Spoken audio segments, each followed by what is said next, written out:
اللہ سے جب کوئی بات منوانی ہو تو ہر وضو کے فوراً بعد یہ دعا 11 بار پڑھ لو، کام بن جائے گا۔ کوئی لمبی چوڑی مشقت اور محنت نہیں، نماز پڑھتے ہیں ریگولر، نماز سے پہلے وضو پرفارم کرتے ہیں ریگولر، اوبیسلی کرتے ہیں۔ تو جیسے ہی آپ وضو پرفارم کرتے ہیں، اور بھی بہت ساری مصنون دعائیں اور چیزیں آپ سے ڈسکس کی ہوئی ہیں، احادیث میں بتائیں، وہ آپ سے پہلے اس پر بات ہو چکی ہے۔ ایک ایسی دعا میں آج آپ کے ساتھ شیئر کر رہا ہوں کہ وضو کرنے کے بعد، جب بھی آپ نماز کے لیے وضو کریں، وضو کرنے کے بعد آپ 11 ٹائمز 11 بار اس دعا کو پڑھ لیں۔ بھلے اول آخر درود شریف پڑھیں یا نہ، یہ دعا 11 بار ضرور پڑھ لیں، اور یہ دعا پڑھنے کے بعد آپ کے دل میں جو بھی مراد ہے اس وقت اللہ سے مانگ لیں۔ آپ دیکھیں، چند دن آپ یہ عمل کریں، آپ اللہ سے اپنی بات منوا لیں گے۔ وہ جو آپ بڑی بڑی مناجات اور بڑے بڑے وظائف اور چلوں میں نہیں کر سکے، ایک چھوٹی سی دعا آپ کا وہ کام کر جائے گی۔ وہ دعا کیا ہے؟ بسم اللہ توکلت اللہ ولا حول ولا قوت الا باللہ۔ یہ والی دعا آپ بھائی 11 بار ہر وضو کے بعد پڑھ لیا کریں، آپ کے کام بن جائیں گے۔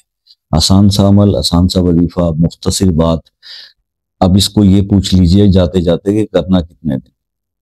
11 دن کر لیجئے، انشاءاللہ کام ہو جائے گا۔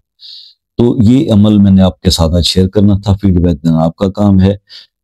مجھ سے کوئی مشاورت اس وظیفے پہ کرنی ہے یا کسی اور عمل کے بارے میں پوچھنا ہے تو شام 6 سے رات 10 بجے تک کا ٹائم ہوتا ہے ہمارے پاس واٹس ایپ پہ رابطے کا۔ اس کے علاوہ آپ کسی مسئلے میں پھنسے ہوئے ہیں اور مسئلہ سالو نہیں ہو رہا دعاؤں سے یا وظائف سے، مختلف جگہوں پہ آپ نے پریکٹس کری، مختلف وظائف پڑھے لیکن نہیں ہو رہا، تو اس کے لیے آپ وہ مسئلہ اپنے نام کے ساتھ کمنٹس میں لکھتے ہیں۔ خصوصی دعاؤں کا اس کے لیے اہتمام کریں گے، انشاءاللہ وہ مسئلہ اللہ کے کرم سے حل ہوگا۔ اور جو میرے دوست دوسرے ممالک سے بھی رابطہ کرتے ہیں، ایک چیز اکثر پوچھی جاتی ہے، سوال پوچھا جاتا ہے کہ حضور کہ آپ کے چارجز کیا ہیں؟ تو یار میں شاید واحد بندہ ہوں یہاں پہ برم اللہ کہہ رہا ہوں کہ میرے ساتھ بات کرنے کے کوئی چارجز نہیں ہیں، فری آف کاسٹ ہے۔ بس آپ کو انتظار کی زحمت ضرور ہوگی کیونکہ رش بہت زیادہ ہوتا ہے، تو اسی لیے کہا جاتا ہے کہ دوسرے ملکوں سے جب آپ بات کرتے ہیں تو واٹس ایپ پر ایک میسیج ڈال کر کال کرنے کا ٹائم لے لیں تاکہ آپ کو بودریشن نہ ہو۔ بس یہی میری ریکویسٹ ہے۔ اپنا بہت سارا خیال رکھیے گا، دعاؤں میں یاد رکھیے گا۔ زندگی رہی تو نیکسٹ کسی ویڈیو میں آپ سے پھر ملاقات ہوگی، تب تک کے لیے اجازت دیجیے۔ اللہ حافظ۔